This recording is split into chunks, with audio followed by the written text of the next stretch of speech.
What was it really like to grow up in Britain during the 1960s? Not the headlines, not the politics, but the little details that shaped daily life. Imagine gathering the whole family around a tiny black and white telly or heating buckets of water just to share a weekly bath. These are the memories that defined a generation.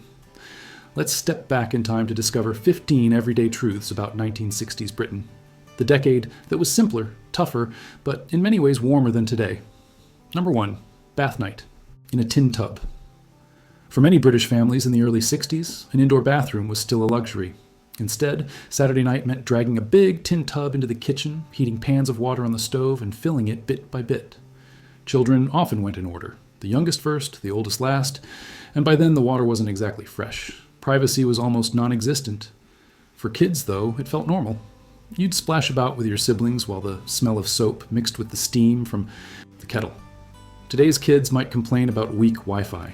Could they even imagine sharing one bath between 4 children? Number 2, the golden age of television. By the mid-60s, televisions had found their way into most living rooms, usually small, black and white, proudly sitting in the corner. Families gathered to watch the Queen's speech, Coronation Street, or Blue Peter. The whole street sometimes timed meals around the same program. There were only a handful of channels, but that created unity. If you missed an episode, there was no catch-up. You simply had to wait. Compare that to today with endless streaming choices. Some say we've gained freedom. Others say we've lost the joy of everyone talking about the same thing the next morning at school or at work. Number 3, the soundtrack of a generation. The 1960s belonged to British music. The Beatles, the Rolling Stones, the Who, the Kinks. Their songs didn't just top the charts, they changed culture. Teenagers suddenly had their own identity. Records spun on turntables, radios crackled late at night, and young people finally felt the world listening to them. Music wasn't background noise, it was life itself. Imagine being 16, saving wages to buy a new single, and playing it until the grooves wore thin. That excitement has never truly been repeated. Which band was the soundtrack of your youth? Number 4, simple meals, strong tea. Dinner in the 1960s in Britain wasn't fancy. It was meat and 2 veggie, beans on toast, corned beef, and of course, fish and chips on a night wrapped in paper. Rice was exotic. Pasta was usually tinned spaghetti hoops and garlic felt foreign. But meals were shared, homemade and filling. Tea was constant, milky, and strong. Looking back, it wasn't about variety. It was about comfort and tradition. Today, our supermarkets are global, but how many families still sit together at the table the way they did back then? Number 5, neighbours and milkmen. The milkman clinking bottles on your doorstep was a daily sound. Everyone knew their neighbors by name. Children played freely in the street, running from house to house until the lampposts lit up.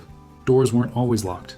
Parents felt safe letting their kids disappear for hours, trusting someone nearby was keeping an eye out. Compare that with today's world of security cameras and constant check-ins by phone.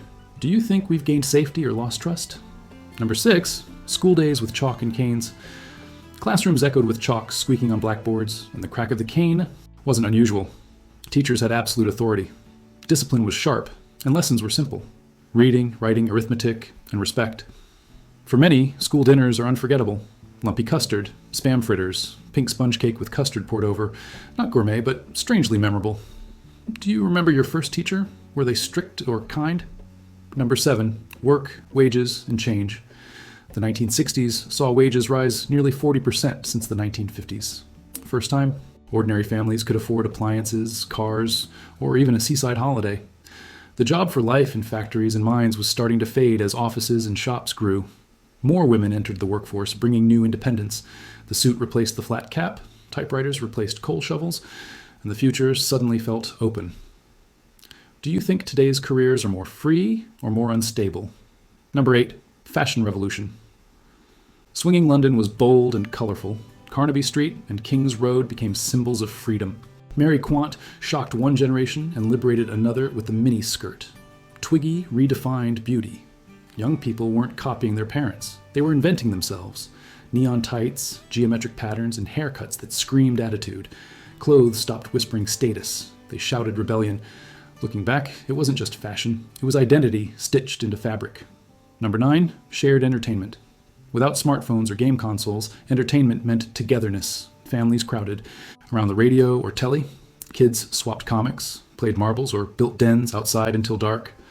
Football was a kickabout in the park, not an expensive academy.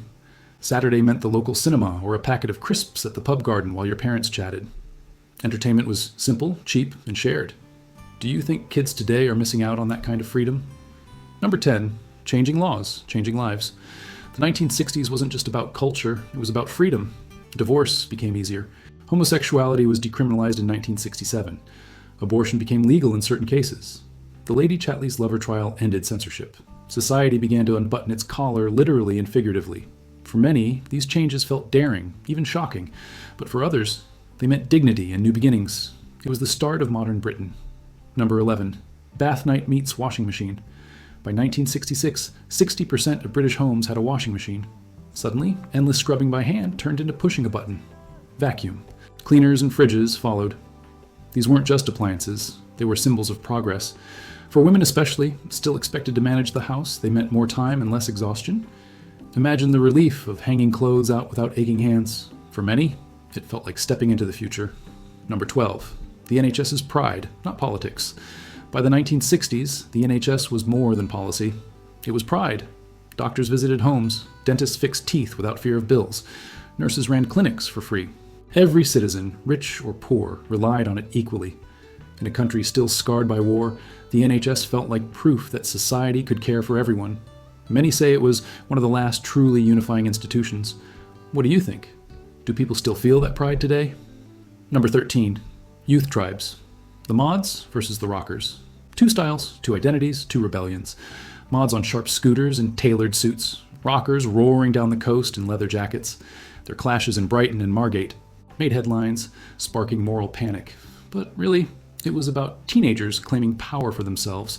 Music, style, attitude, no longer inherited but created.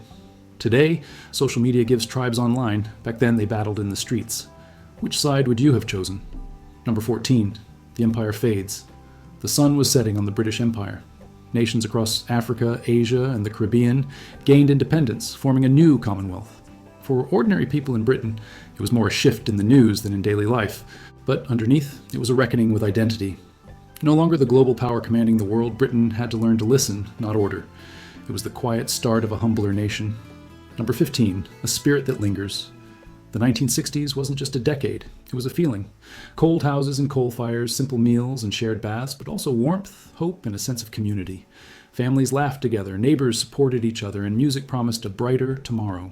Maybe life was harder, maybe choices were fewer, but somehow, many remember it as happier. Do you think Britain was truly better back then, or do we just look at the past through softer eyes? Let us know in the comments.